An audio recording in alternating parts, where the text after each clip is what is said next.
let's move on to our Battle 5 introduction here. We see the Philadelphia Infinite Fusions with the San Agus crew here. Let's start off by introducing our first team. Give me un second.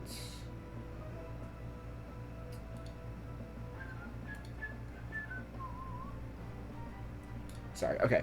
The first team, the Philadelphia Infinite Fusions, led by the SB, playing for St. Jude's Children's Hospital. Words. Those were even numbers this time. Playing for St. Jude's Children's Hospital, currently in 14th at 1-8. Unfortunately, it hasn't been able to get too many knockouts here, but is definitely a battler to be scared of. Just unfortunately hasn't been able to. I only say that because I know how SP battles. I've seen them battle before, so like I know what they're capable of. That's the only reason why I say that. The OU Pokemon of the team, we see the Toxapex at 5-8. The Toxapex, of course, is a Pokemon that is just annoying as all heck, and that I don't like, but I also love it, but I also hate it. We also see the Hisui and the Decidueye is at 3-6. The UU Pokemon of the team, we have the namesake Pokemon, the Espeon at 6-6, and the Floatzel is at 0-2. The RU Pokemon, we have the not Kanto. It's the Unova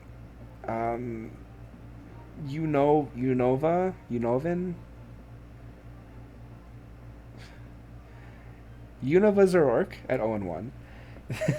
The Johto Typhlosion. I'm missing it. Okay, the Typhlosion at 1-3, and the Sigilyph is at 0-0. Sorry, my brain's just not working.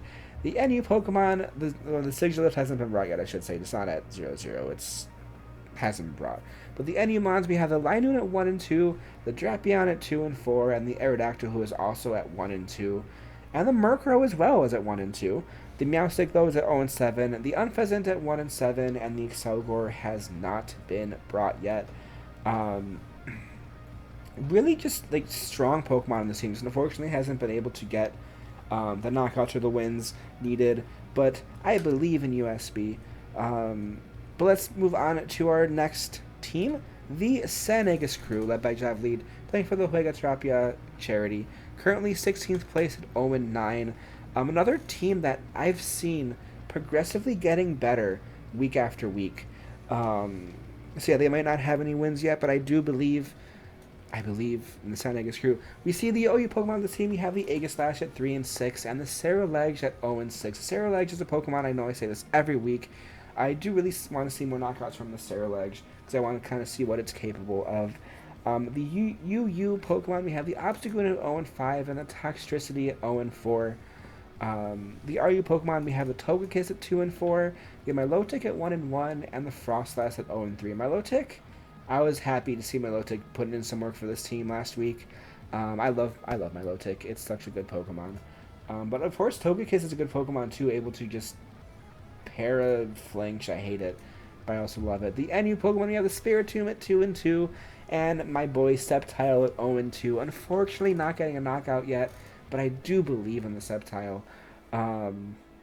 Unfortunately, it hasn't gotten a knockout on any of our teams yet, so I mean, if you can pull off the Sceptile, I'll be happy. The Medicham is at 3-6 as well here. The PU Pokemon, we have the Galarian Rapidash at 1-5, the Luxray at 1-2, the Bastiodon at 1-3, and the Electivire at 1-1. I offered you Sceptile.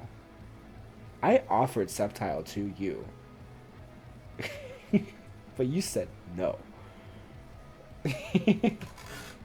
But let's get on to the starting lineups of these two teams.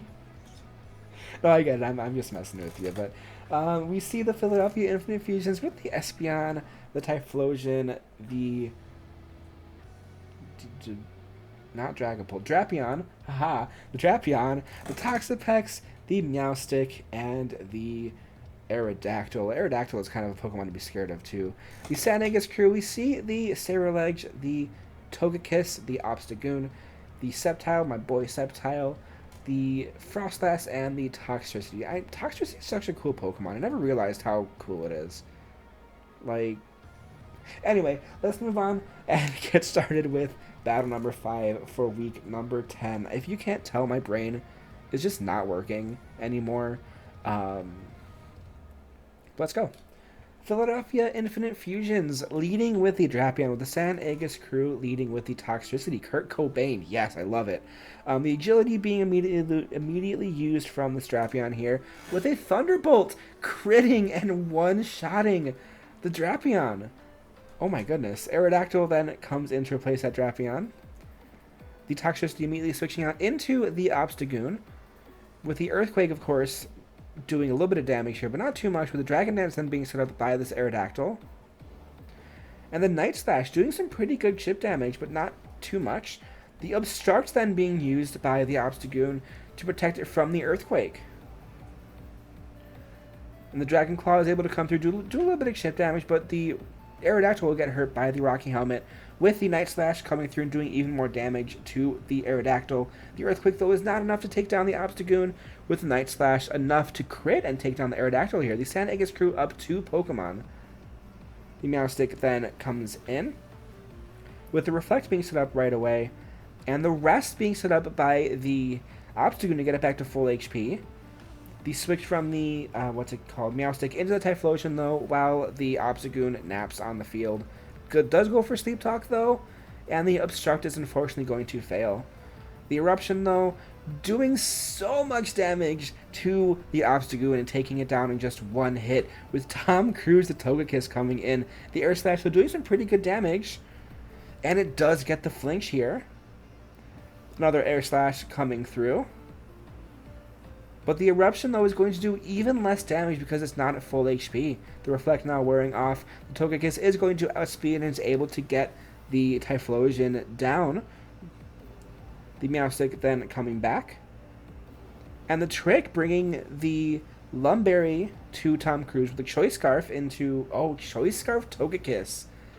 That is scary. The Reflect being set up with another Air Slash coming through from the... What's-his-face? Tom Cruise. I just call it Tom Cruise. And the switch into from the Meowstic into the Toxapex. The Air Slash missing, though. And the Zen Headbutt doing a little bit of chip damage through the screen. And the flinch comes through to flinch the Toxapex. The Zen Headbutt, though, misses the Toxapex the second time, with the Substitute then being set up by this Toxapex here. Gross. The Baneful Bunker now being set up with an Air Slash. It's not going to do any... It's not doing physical damage, so it does not get poisoned from the Baneful Bunker, but it does protect it from the Air Slash. The Zen Headbutt doing a little bit of damage through the Substitute, but not enough, with the Scald doing a little bit of damage back to this Toxapex. The switch from the Toxapex, or Frostlass, into the...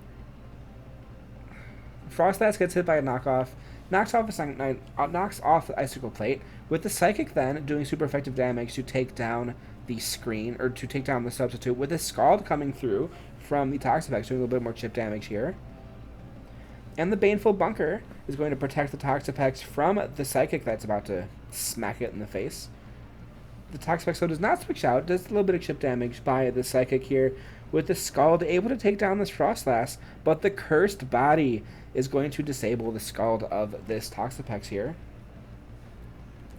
Toxtricity Kurt Cobain comes back, and the Baneful Bunker is going to protect the Toxapex from that Thunderbolt that was about to smack it in the face. The switch from Toxapex into Meowstic to eat the Thunderbolt, but it does not get eaten. It gets knocked the heck out. The Meowstic falling to Kurt Cobain, with Toxapex coming back out. Thunderbolt, though, is going to do just one shot to this Toxapex, leaving just this Espeon left against the rest of this team. The Psyshock is able to outspeed and take down this Toxtricity. Espeon in a good position, looking like a good position so far. The Zap Cannon missing, with the Solar Blade connecting. The Power Herb Solar Blade is able to not one-shot, but get the Unburden ability from this Sceptile to outspeed and take the Espeon down with the Leaf Blade, with the San Agus crew winning their first battle. I am so proud. Congrats to the San Agus crew here, and thank you for getting a knockout with Sceptile. You made me happy. Good showing from the Philadelphia Infinite Fusions there, but even better from the San Agus crew. Like I said, San Agus crew just improving consistently over the past couple weeks, and I'm so happy to see their first win. I'm hoping to see them continue to win. Congrats to you, and good battle. GG's to Philadelphia Infinite Fusions. Good showing as well here.